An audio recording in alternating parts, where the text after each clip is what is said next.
Alrighty, in recap, right now I'm looking at a huge brawl breaks out as Charlie Kirk vigils held across USA. I don't care. Iryna Zarutska. Anyway, let me explain something, guys. And I just said something that's going to make somebody else angry. Females have to understand, in the city of Charlotte, North Carolina, if you're a 20-something-year-old girl by yourself and you decide to ride the Lynx rail system here in Charlotte, that's our light rail system, by yourself with no man, and you just sit blatantly in front of somebody that's a threat. And people find it appalling that DeCarlos Brown Jr. did what he did. I'm trying to explain to people is he's scripted to be that type of individual.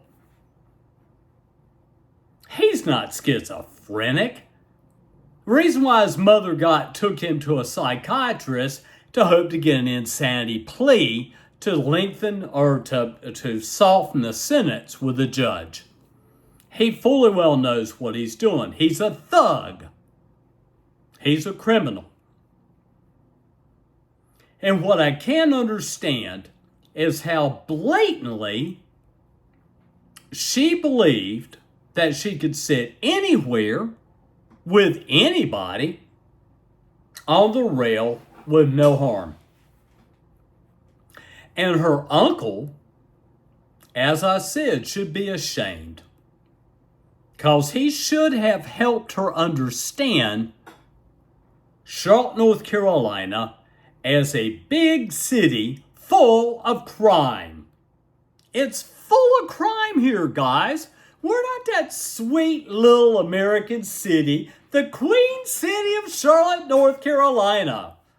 No, we have criminals. We have crime, big crime here. And females have to be aware that they're a target in this city. And they always have to be vigilant. They always have to be cautious. And they have to know what's going around them at all times. Now, did Iryna ask for it? No, she didn't ask for it. She just blatantly believed that she was safe in the city of Charlotte. She thought she was safe. No, sweetheart, I'm sorry. There's no such thing.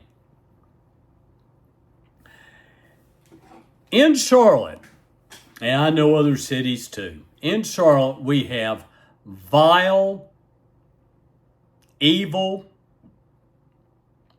despicable,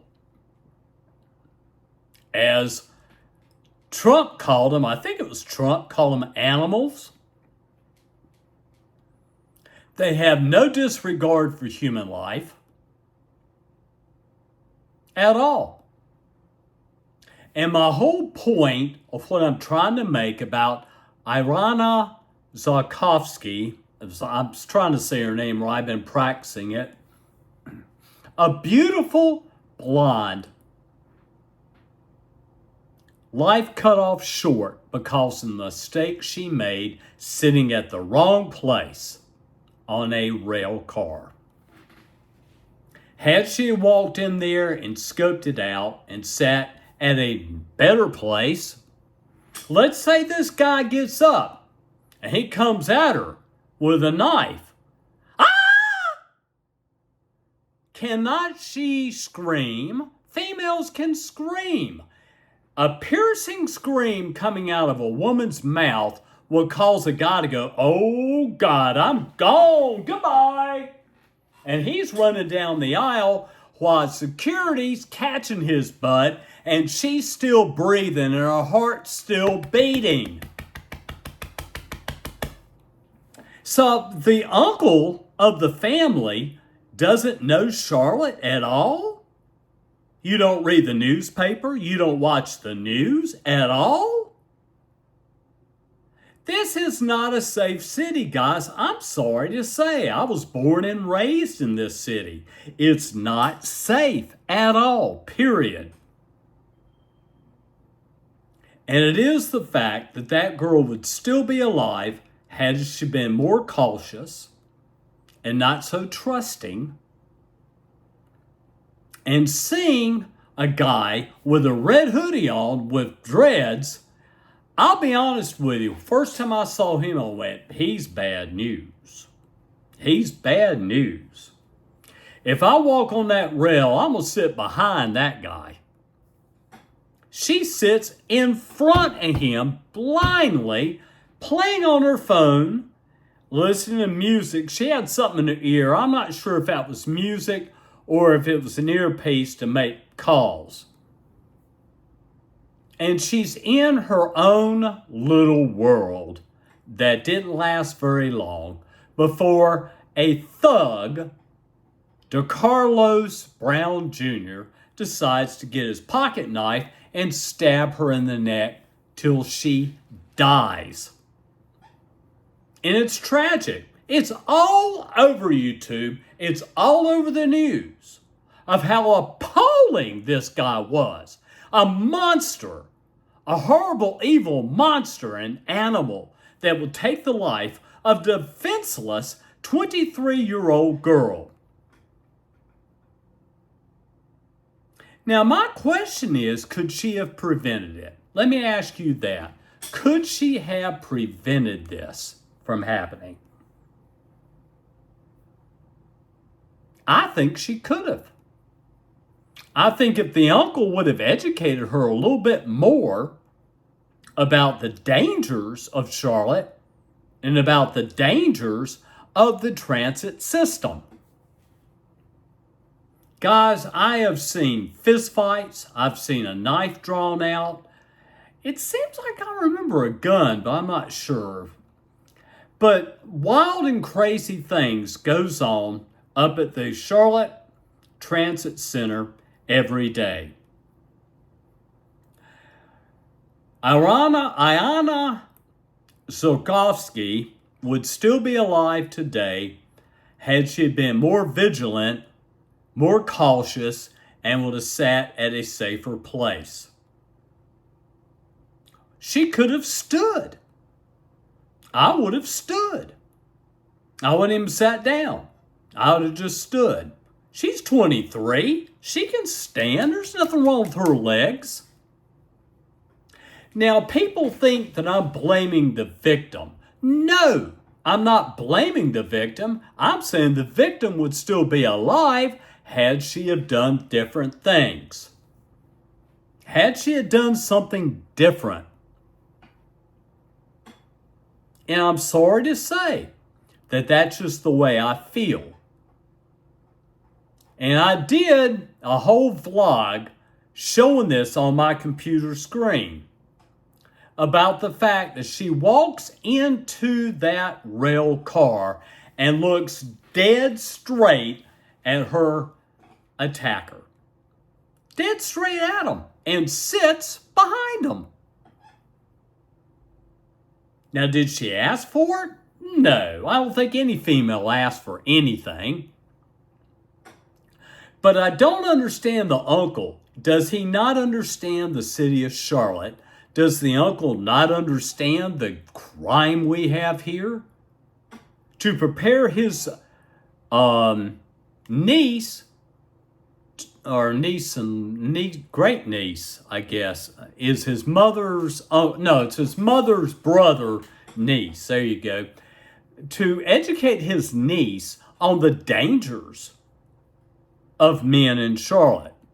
Because we have the King's gang in Hidden Valley. We have, to this day, nobody except the police will go into Greer Heights at night. Nobody in their right mind would walk in there on foot, because you'll end up getting your ass shot. I remember getting lost. I took a wrong turn. And I remember I was pulling in there, and the police stopped me.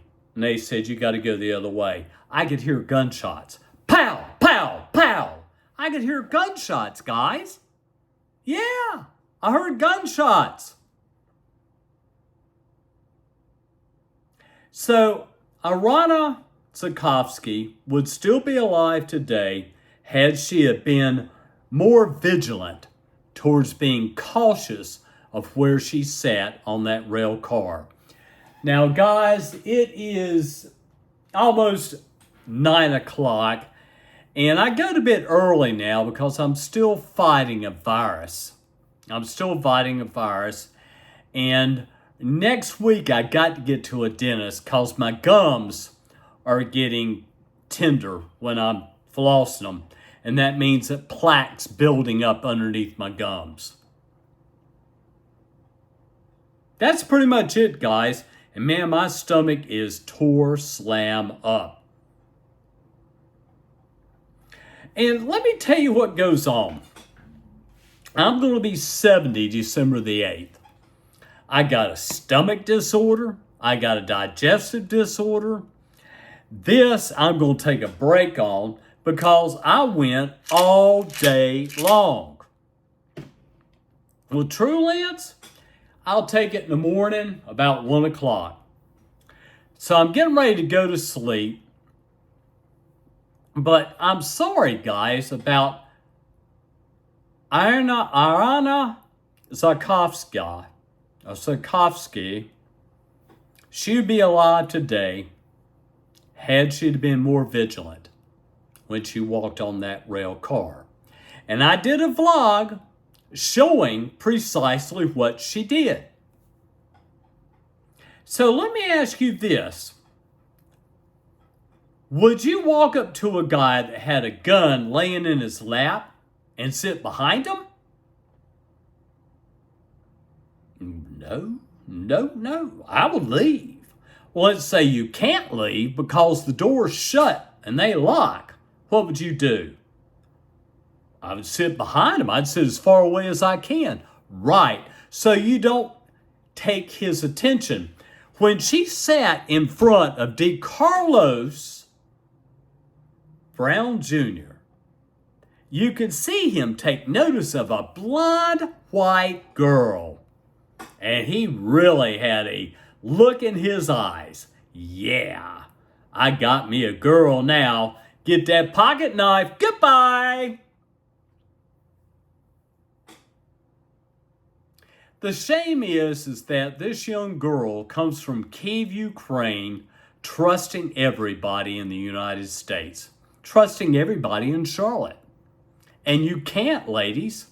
You can't. Because we have evil people here. We have horrible people here. We have people that will rape you. We have people that will murder you. We have people that will beat you up. We have people that will stick a gun to your face. We're in the big city. This is the big queen city of Charlotte. The biggest city in North Carolina. So yes, this girl would still be alive today had she had been more vigilant and cautious where she sat. Thanks for listening.